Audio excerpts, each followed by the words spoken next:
Hello my dear friends, आप सभी का हमारे चैनल अलूहर टेक पे बहुत बहुत स्वागत है। दोस्तों, आज हम बात करेंगे आपके एनालॉग इलेक्ट्रॉनिक्स के most important topic varactor diode के बारे में। दोस्तों, आप लोगों के लिए लगातार वीडियोज अपलोड की जा रही है। ये वीडियो का आपका पार्ट 5 है। तो आप लोगों को इसके पहले की वीडियोज़ को नहीं देखा है तो आपको चैनल के प्लेलिस्ट में जाना है एनालॉग इलेक्ट्रॉनिक्स के, वहाँ से सभी वीडियोज़ को देख लेना है। तभी आपको आगे के जितने भी लेक्चर हो गए आपको आसानी से क्लियर हो पाएंगे। तो आज हम इस वीडियो में बात करेंगे कि वैरेक्टर डायोड क्या होता है। तो दोस्तों, बता दें आपको, वैरेक्टर डायोड एक प्रकार का पावर डायोड का भाग होता है। तो दोस्तों, बात करते हैं कि वैरेक्टर डायोड को आपको एग्जाम में आता है तो किस प्रकार से आप लोग इसको एक्सप्लेन करेंगे। तो दोस्तों, आपको बता दें कि वैरेक्टर डायोड हाई फ्रीक्वेंसी पे कार्य करने वाला एक प्रकार का डायोड होता है। दोस्त, आपको क्या बताया, वैरेक्टर डायोड जो होता है आपका क्या होता है, हाई फ्रीक्वेंसी पे कार्य करता है। दोस्तों, क्या बताया आपको, ये आपका हाई फ्रीक्वेंसी पे कार्य करता है। तो अभी तक जो आपने डायोड पढ़ा था, लाइट इमिटिंग डायोड या फिर फोटो डायोड, जो भी डायोड आपने पढ़ा था वो आपके हाई फ्रीक्वेंसी पे वर्क नहीं कर रहे थे। लेकिन जो आपका ये वैरेक्टर डायोड होता है ये हाई फ्रीक्वेंसी पर वर्क करने का कार्य करता है, मतलब वर्क करता है। और दोस्त, यह रिवर्स बाइज्ड, क्या बताया दोस्त, यह रिवर्स बाइज्ड पीएल जंक्शन की तरह करने वाला डायोड होता है। मतलब कार्य करता है किसके, रिवर्स बायस की कंडीशन में कार्य करने वाला एक प्रकार का डायोड होता है। और यह हाई फ्रीक्वेंसी पे कार्य करता है, ये आपका पहला पॉइंट हो जाता है। दोस्त, आपसे कोई पूछता है वैरेक्टर डायोड क्या होता है, तो वैरेक्टर डायोड एक प्रकार का सेमीकंडक्टर डायोड होता है जो कि हाई फ्रीक्वेंसी पर कार्य करता है तथा रिवर्स बायस्ड पीएल जंक्शन की तरह कार्य करने वाला डायोड होता है। ये आपका फर्स्ट पॉइंट होगा। दोस्त, अब हम बात करेंगे सेकेंड पॉइंट की ओर। दोस्त, आप सेकेंड पॉइंट में यहाँ पे देख पा रहे होंगे कि वैरेक्टर डायोड में पीएल जंक्शन के डिप्लेशन लेयर, क्या बताया दोस्त, वैरेक्टर डायोड में पीएल जंक्शन के डिप्लेशन रीजन का है या फिर डिप्लेशन लेयर का है दोस्त, वे आवेश वाहक होने के कारण डायोड विद्युत रोधी के समान व्यवहार करता है। दोस्तों, यहाँ पे डायोड क्या करता है, विद्युत रोधी के समान कार्य करता है। विद्युत रोधी ऐसा होता है दोस्त, विद्युत रोधी किसे कहते हैं, अर्थात इंसुलेटर क्या होता है दोस्तों, इंसुलेटर उसी को कहते हैं जिससे आपका करंट क्या हो, पास नहीं करता है, करंट पास नहीं करता है, तो ऐसे मटेरियल को इंसुलेटर कहते हैं। और इसमें आवेश वाहक नहीं होते हैं वैरेक्टर डायोड में, इसलिए यह एज ए इंसुलेटर क्या करता है, व्यवहार करता है, बिहेव करता है।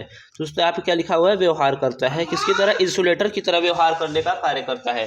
दोस्त, आज हम बात करते हैं कि अपना लेफ्ट पॉइंट की ओर चलते हैं, लेफ्ट पॉइंट देख लेते हैं दोस्त। जी हाँ दोस्त, हम लेफ्ट पॉइंट की ओर देखते हैं। लेफ्ट पॉइंट आपका क्या है दोस्त, तो डिप्लेशन लेयर आपका परावैद्युत, क्या बताया दोस्त, जो आपका डिप्लेशन लेयर होता है परावैद्युत के समान व्यवहार करता है जब पीएल जंक्शन संधारित्र के प्लेट्स के सवाल है।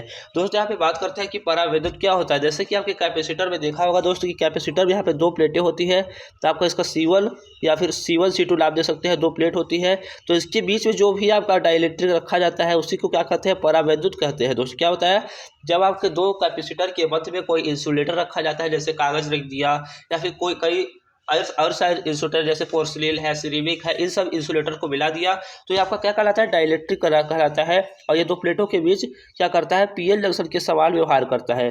दोस्तों, हम इसके सिंबल की ओर बात करेंगे तो देखिए आपका सिंबल है, तो इसका सिंबल आप लोग दे सकते हैं। इसका सिंबल यहाँ पे आपको नीचे दिखाया गया है डायग्राम में। तो इसका सिंबल देखिए दोस्तों, जब आप बनाएगा तो एक पीएल जंक्शन डायोड बनाएगा सिंपली। ये क्या है, पीएल जंक्शन डायोड है। और यहाँ पे एक पैरेलल प्लेट कैपेसिटर को भी दिखा देंगे तो आपको ये क्या हो जाता है, वैरेक्टर डायोड का सिंबल हो जाता है। बाकी यहाँ पे आपको डायग्राम के थ्रू अच्छे से बताने की कोशिश की गई है। देखिए, आप इस पूरे डायग्राम को आप लोग देखेंगे और अपनी कॉपी पे लेके बैठेंगे दोस्त। जब भी लेक्चर लिया कीजिए कॉपी पे लेके बैठा करिए, तभी चीज़ें आपको अच्छे से क्लियर होगी। दोस्त, यहाँ पे देखिए क्या सिंपली है, ये डायोड है, ये इतना आपका पार्ट जो है डायोड है। और ये जो पार्ट आपका रिप्रेजेंट कर रहा है ये आपका पैरेलल प्लेट कैपेसिटर है। दोस्तों, वही बताया ना, पैरेलल प्लेट कैपेसिटर के बीच जो डाइलेक्ट्रिक रखा गया है उसी को क्या कर रहा है, रिप्रेजेंट कर रहा है। दोस्तों, ये क्या है, आपका एनोड टर्मिनल है।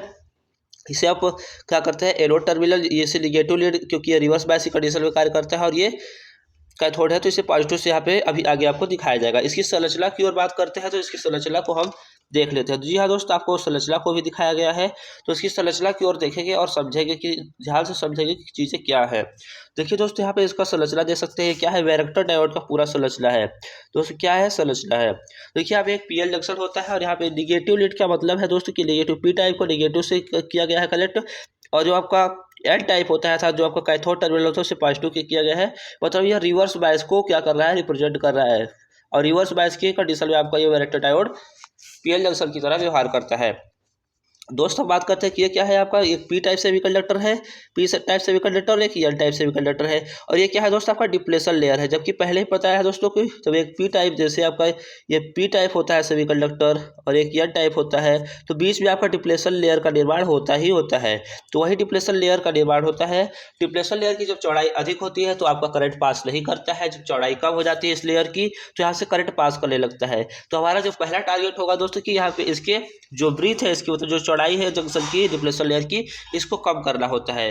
और ये चौड़ाई जो क्रिएट हुआ है ये क्या है, इफेक्टिव डाइलेक्ट्रिक के कारण है। और ये दोनों क्या है, इफेक्टिव प्लेट की तरह कार्य कर रही है। तो यहाँ पे इफेक्टिव प्लेट यहाँ पे दिखाया भी गया है। बाकी सारी चीज़ें आपको क्लियर हो रही होगी। तो इस प्रकार से आपको याद में आता है तो संरचना, सिंबल और कैरेक्टरिस्टिक्स को दिखा देंगे। तो कैरेक्टरिस्टिक्स क्या होता है, अर्थात अभिलक्षण की ओर बात करेंगे दोस्त कि आपका इसका अभिलक्षण क्या होता है। अभिलक्षण को अभी अब देख लेते हैं कि अभिलक्षण आखिर होता क्या है। अभिलक्षण को हम अच्छे से देखेंगे डिटेल में। चलिए अभिलक्षण के माध्यम से आपकी यहाँ पे वर्किंग भी क्लियर होगी। दोस्तों हम बढ़ते हैं इसके कैरेक्टरिस्टिक्स अर्थात अभिलक्षण की ओर। दोस्तों यहाँ पे आप देख सकते हैं कि इसके अभिलक्षण को दिखाया गया है। तो दोस्त यहाँ पे देख सकते हैं कि ये क्या है, सी मैक्स है, अर्थात कैपेसिटेंस की वैल्यू क्या है, मैक्सिमम है। और इस पॉइंट पे क्या है, कैपेसिटेंस की वैल्यू क्या है, सी मिनिमम। सी मिनिमम होने का मतलब कैपेसिटेंस की वैल्यू, कैपेसिटर की वैल्यू यहाँ पे मिनिमम है। और ये आपका रिवर्स वोल्टेज को रिप्रेजेंट कर रहा है। तो दोस्त यहाँ पे इतना तो आपकी चीज़ें क्लियर हो गया होगा कि ये मिनिमम, ये भी क्या है, सवाल दशा को क्या कर रहा है, रिप्रेजेंट कर रहा है। और ये कहने का मतलब कि यहाँ पे वैल्यू क्या हो रही है, सी मैक्सिमम की ओर जा रही है, मतलब कि आपका कैपेसिटेंस का वैल्यू बढ़ रहा है। और ये बढ़ कब रहा है, जब ये पे वोल्टेज अप्लाई किया जा रहा है। तो चलिए स्टेटमेंट के माध्यम से इसको पढ़ते हैं और आपको बताते हैं कि इसका कैरेक्टरिस्टिक कैसे वर्क कर रहा है। तो देखिए स्टेटमेंट में क्या लिखा हुआ है दोस्त, पहले पढ़ेंगे उसके बाद हम चलेंगे कैरेक्टरिस्टिक को समझेंगे। दोस्त यहाँ पे लिखा हुआ है, वैरेक्टर डायोड के कैरेक्टरिस्टिक से हमें यह पता चलता है, मतलब अभिलक्षण से यह पता चलता है, जब हम रिवर्स वोल्टेज को बढ़ाते हैं तो जंक्शन की धारिता बढ़ती है, सॉरी घटती है, डिप्लेशन लेयर की चौड़ाई बढ़ जाती है। देखिए दोस्त यहाँ पे आप देखेंगे कि जब हम क्या करते हैं कि जब यहाँ पे रिवर्स वोल्टेज को घटाते हैं, दोस्त क्या होता है आपको, यहाँ पे रिवर्स वोल्टेज को घटाते हैं तो यहाँ पे इसकी क्या होती है, जो धारिता होती है, मतलब जो सी की वैल्यू होती है वो भी क्या होने लगती है, घटने लगती है, जिसके कारण डिप्लेशन लेयर का जो चौड़ाई होता है वो क्या होता है, इंक्रीज कर जाता है, बढ़ जाता है और करंट पास नहीं करता है। अब हम इसी में फॉरवर्ड बायस की कंडीशन को देखेंगे। तो दोस्त यहाँ पे फॉरवर्ड बायस की कंडीशन को भी आपको देख लेते हैं। देखिए यहाँ पे फॉरवर्ड बायस की कंडीशन में क्या होता है, इस चीज़ों को आप लोग देख लेंगे। तो चलिए आप लोग फॉरवर्ड बायस की कंडीशन को पढ़ेंगे। इसी प्रकार डायोड में फॉरवर्ड बायस के बढ़ने पर, तो मतलब जो फॉरवर्ड बायस में बढ़ने का मतलब कि फॉरवर्ड बायस में क्या बढ़ेगा दोस्त, वोल्टेज बढ़ेगा। रिवर्स वोल्टेज जो था वो फॉरवर्ड बायस में फॉरवर्ड वोल्टेज की ओर तरह कार्य करेगा। और जब हम वोल्टेज जैसे जैसे बढ़ाएंगे तो आपका जो क्या होता है, कैपेसिटेंस का वाला था, धारिता का वाला बढ़ता जाता है।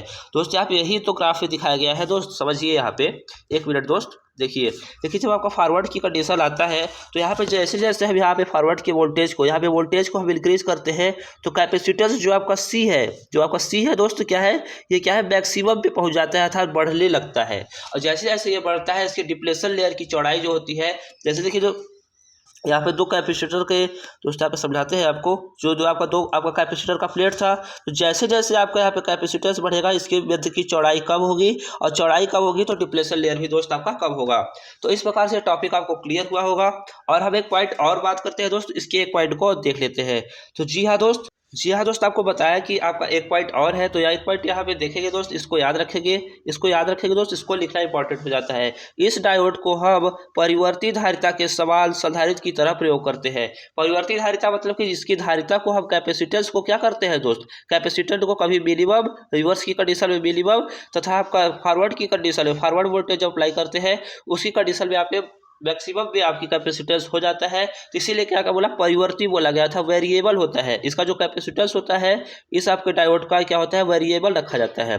वेरिएबल रहता है कि बदलता रहता है, रिवर्स की कंडीशन में मिनिमम हो जाता है तथा फॉरवर्ड की कंडीशन में मैक्सिमम की कंडीशन में पहुंच जाता है। तो ये था पूरा लेक्चर दोस्तों आपका, और इसमें सभी पॉइंट को यदि आपसे एग्जाम में पूछा जाता है तो इतनी सारी चीज़ों को आपको दो पेज तक आप लिख कर आएंगे। तो आप यहाँ से दोस्त गारंटी कहता हूँ कि इतना चीज़ें आप लिख कर आते हैं तो 5 मार्क्स यहाँ से आपके 100% क्लियर हो जाएंगे। दोस्तों यहाँ पे 100% आपके 5 मार्क्स यहाँ से क्लियर हो जाएंगे।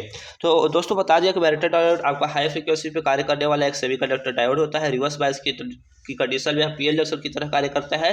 बाकी सारी चीज़ें बता दिया कि जब आपका डायोड पर आपका रिवर्स बायस होता है तो आपके जो आपका कैपेसिटेंस होता है उसकी चौड़ाई बढ़ जाता है तो डिप्लेशन लेयर की चौड़ाई बढ़ जाता है, जिससे करंट पास नहीं करता है। और जब चौड़ाई आपका घटता है, डिप्लेशन लेयर का चौड़ाई कम हो जाता है, तो वहाँ पे करंट पास करने लगता है और डायोड आपका वर्क करने लगता है। तो आशा करता हूँ वीडियो आपको अच्छा लगा होगा। मिलते हैं इस वीडियो में एक इंटरेस्टिंग वीडियो के साथ, तब तक के लिए जुड़े रहिए। Thanks for watching.